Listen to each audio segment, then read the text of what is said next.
ඕගොල්ලෝගේ අම්මටත් තේරෙන්න ඕන මම ඇඳුම් අඳින්නේ හීතලට නෙමෙයි කියලා. මේ පාරට විතරක්ම එන්නකෝ. ආයේ අපේ අම්මා ඔයාට මොනෝම හරි කියලා පන්න ගත්තොත් මාත් එනෝ ඔයත් එක්ක යන්න. සත්තයි දෙයම්පා මගේ ඇස් දෙක පා කිව්වා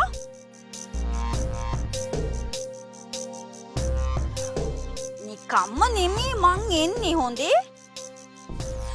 මගේ ඇඳුම් කැඳුම් බැංකු පොත් උපැන්න සහතික ඔක්කොම අරගෙන අම්මපා.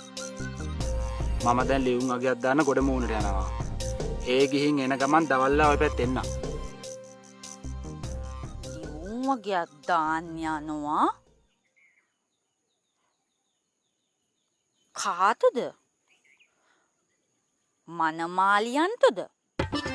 පිස්සු කියවනෝ. ජොබ් එකකට මංගේශ්වරි. ඉතින් ඇයි ජොබ් හොයන්නේ?